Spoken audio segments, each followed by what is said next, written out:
Avis vascular centre మన దేశంలోనే the best varicose vein hospital.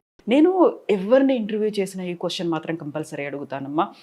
గతంలో ఉన్నటువంటి సిచ్యువేషన్స్ ఇప్పుడు కాదు, ఇప్పుడు ఉన్నటువంటి పరిస్థితులు అప్పుడు లేవు అనుకున్నప్పుడు కమిట్మెంట్లో లేకుంటే కాంప్రమైజ్ అవ్వాలను మీటూ మూమెంట్లు ఇవన్నీ వచ్చాయి అనేది ఉంటుంది కదా. ప్రతిసారి ఇలాంటి ఇష్యూ వచ్చినప్పుడల్లా అప్పుడు ఎందుకు చెప్పలేకపోయారు, ఇప్పుడు ఎందుకు బయటకు వస్తున్నారు, అప్పుడేమో యాక్సెప్ట్ చేశారు, ఇప్పుడేమో బయటకు వచ్చి మాట్లాడితే వచ్చే లాభం ఏంటి, వాళ్ళని ఎందుకు డిఫేమ్ చేయాలి, ఇలాంటివన్నీ మళ్ళీ ఇంకొక వాదన కూడా వస్తూ ఉంటుంది కదా.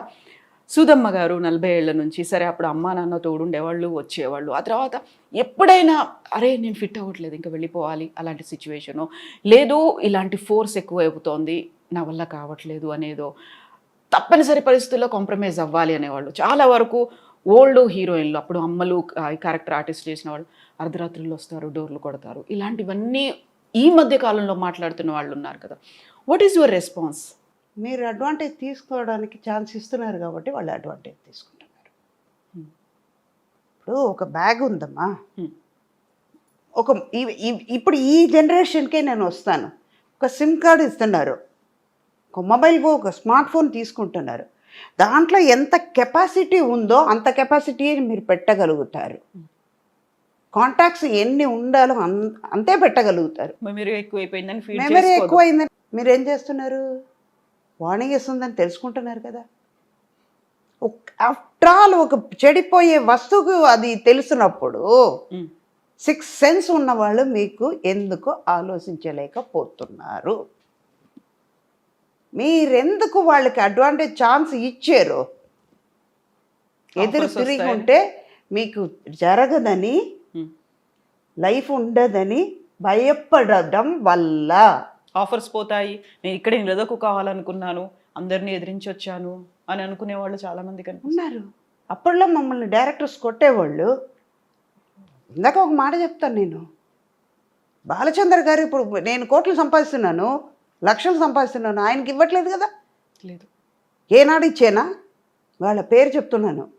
వాళ్ళ దగ్గర మేము వాళ్ళు ఎలా ఉండాలని నేర్చుకున్నాం, కానీ వాళ్ళు మీరు చెయ్యి మీద వేసేసి వాళ్ళతో బయటకు తిరిగేటప్పుడు బాగానే ఉంది, మిగతాదన్నీ చేసేటప్పటికి అసహ్యం ఉంది అని వాళ్ళ మీద ఎందుకు రివర్స్ అవుతారు? వాళ్ళు జోక్ చేశారంటే ఖచ్చితంగా ఖండించండి అక్కడే. మీ లిమిట్ దాటనియకండి, మీరు లిమిట్ దాటకండి. మీ కంఫర్టబిలిటీ ఏంటో నేను ఉంటాను అంటారు. అమ్మ మిమ్మల్ని కళ్ళు చూసి నేను మాట్లాడతాను, అలాగే ఇప్పుడు మీరు మైక్ పెట్టుకున్నారు, మొబైల్ పెట్టుకున్నారు, వాచ్ కట్టుకున్నారు, ఒక గాజులు వేసుకున్నారంటే నా కళ్ళు అలా తిరుగుతుంది, బాగానే ఉంది కదా అని తిరుగుతుంది. నేను డ్రాయర్ ఇంతే వేసుకుని తిరుగుతాను, వాడు చూసాడని అంటే వాడు తప్ప నీ తప్ప, అది నేను చించపరిచట్లా. మనం ఉండేదాన్ని బట్టి ఉంది. ఒక బ్యాగ్ ఉంది, దాంట్లో ఎంత పెట్టగలుగుతారో అంతే పెడతారు. సూట్ కేసు పెట్టాల్సింది బ్యాగ్లో పెడతా ఎలాగా? సూది దారం ఉందమ్మా. పాత మనిషిలాగానే ఒక అధిక మాట్లాడుతున్నానని నేను చెప్పట్లే. సూది దారివ్వకుండా దారం దిగుతుందా? ఇప్పుడు మీరే ఉన్నారు, అమ్మ అంటారు, ఏ అన్నారంటే మీరు ఏమంటారు, ఎలా రిప్లై ఇస్తారు? మనం ఇచ్చేదాన్ని బట్టి. ఒక గోడకి బాలు కొడుతున్నాం, ఎంత ఫోర్స్గా కొడతామో అది తిరిగి నా దగ్గరికే వస్తుంది.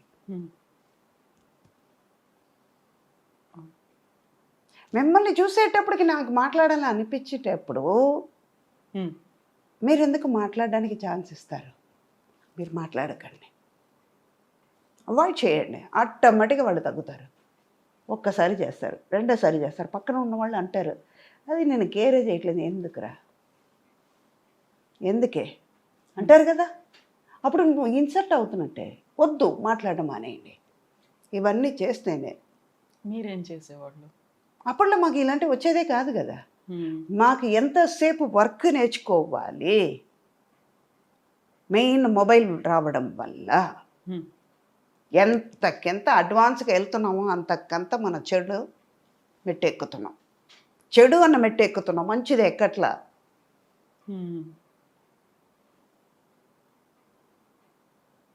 అనిపిస్తుందా ఇది కరెక్ట్ పాయింటా?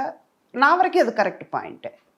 కాకుండా మిమ్మల్ని ఓల్డ్ స్కూల్ అంటారు, అది మీరు చెప్పాల్సిన అవసరం లేదు. నా ఓల్డ్ స్కూల్ నాకు మంచిది, అది నాకు ఇష్టం. ఓల్డ్ స్కూల్గా ఉండడం నాకు ఇష్టం.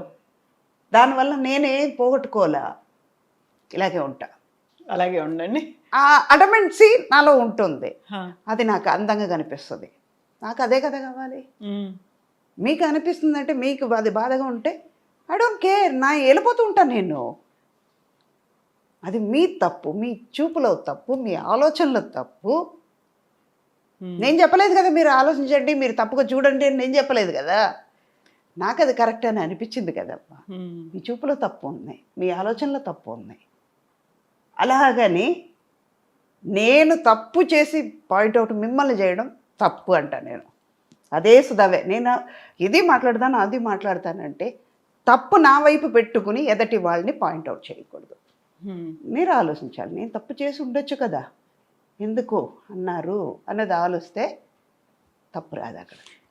ఇన్ని చెప్పారు, మీరెందుకు అవకాశం ఇచ్చారు, మీరెందుకు ఇమ్మీడియట్గా రియాక్ట్ అవ్వలేదు, ఇవన్నీ చెప్పిన తర్వాత మీరెందుకు పక్కకి వెళ్ళిపోయలేదు, మీరెందుకు వాయిస్ ఇవ్వలేదు ఆ టైంలోనే అనుకున్నప్పుడు ఇవన్నీ మీరు మాట్లాడుతున్నారు అనుకుంటే, యూజువల్గానే ఒక మహిళకి ఇంకో మహిళే కదా సహాయం చేయాల్సింది, మా వాయిస్ తనే కదా సపోర్ట్ చేయాల్సింది, వినాల్సింది. అలా కాకుండా ఏంటి మమ్మల్ని తప్పు పడుతున్నారేంటి సుధా గారు అన్న వాళ్ళకి ఏం చెప్తారు? అది వాళ్ళ మీద తప్పు ఉండుంటే, ఎవరి మీద తప్పు అన్నదే ఆలోచించాలి ముందు.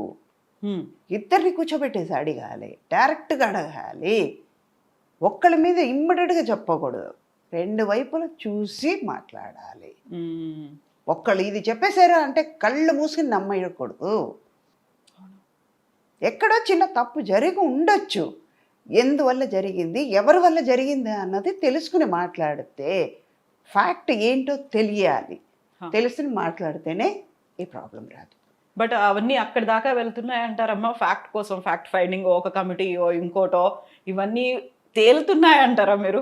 ఎంతసేపు ఇలాగే కూర్చుంటాం కదా, అక్కడ ఎదురుగా ఏం నడుస్తుందో తెలియడం లేదు కదా.